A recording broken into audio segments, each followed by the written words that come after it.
देश में राजा, समाज में गुरु, परिवार में पिता, घर में स्त्री और जीवन में दोस्त, ये कभी असाधारण नहीं होते, क्योंकि निर्णय और प्रलय दोनों इन्हीं के हाथ में होता है। जय श्री कृष्णा। राधे राधे। कैसे हो आप? आशा है बहुत अच्छे होंगे। आज बात कर रहे हैं पुरुषोत्तम मास अधिक मास के 14वें अध्याय की। 14वां अध्याय प्रारंभ। चिंताग्रस्त राजा दृढ़धन्वा की कथा को आगे सुनते हुए श्री नारायण जी ने कहा, इस प्रकार चिंता करते हुए राजा के पास दिव्य रामचरित्र काव्य के रचयिता श्री वाल्मीकि ऋषि पधारे। राजा ऋषि को आया देखकर खड़ा हो गया और उनके चरणों में प्रणाम किया तथा आसन पर विराजमान कर पूजन किया। राजा महर्षि के चरणों को गोद में लेकर धीरे धीरे सहलाने लगा। तत्पश्चात राजा दृढ़धन्वा ने महर्षि वाल्मीकि के चरण स्वयं पखारे और फिर उस जल को प्रसन्नतापूर्वक अपने माथे पर छिड़ककर उस तोते के कहे वचनों को याद कर मधुर स्वर में महर्षि वाल्मीकि से पूछने लगे। राजा दृढ़धन्वा ने महर्षि वाल्मीकि जी से कहा, हे भगवान, आज कृतज्ञ हो गया हूँ। भगवान, जो आपके दर्शन हुए हैं, संसार को पवित्र करने वाले महर्षि, मैं अपने भाग्य की कैसे प्रशंसा करूं? श्री नारायण जी बोले। इस प्रकार उस महात्मा से प्रार्थना करके राजा चुप हो गए। ऋषि वाल्मीकि जी का कृपा पूर्वक राजा की ओर देखा। राजा से मुनि महाराज बोले, हे नृप श्रेष्ठ, इस प्रकार की नम्रता के कारण तुम धन्य हो। हे राजन, तुम चिंतित दिखते हो, अपने हृदय के दुख को कहो, देर मत करो।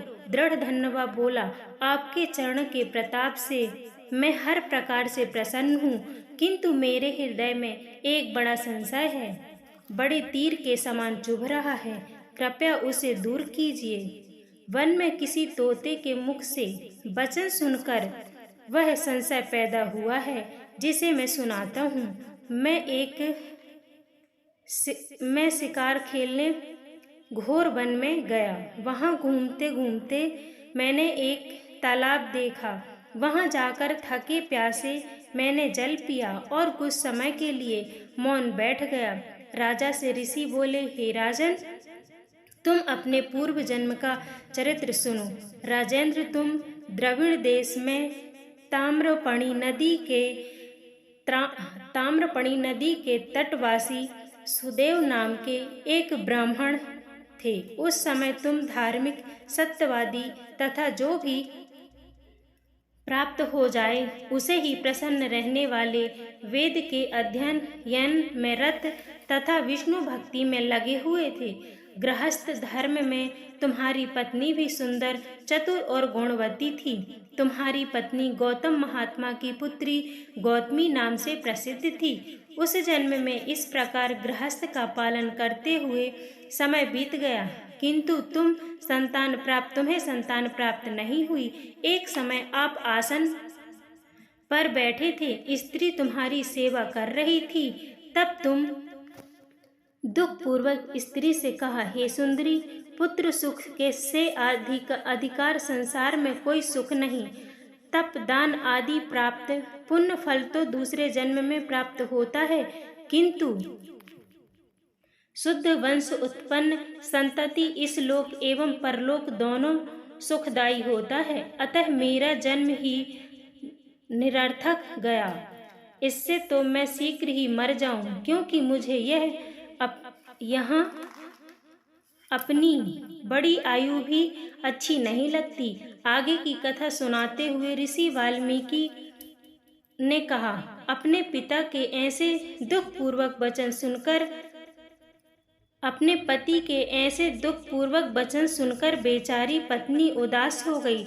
धैर्य धारण कर समझाती हुई प्रेम पूर्वक बड़े मीठे वचनों में बोली, हे प्राण प्रिय, आप सरीखे भगवत भक्त को इस प्रकार मोहित नहीं होना चाहिए।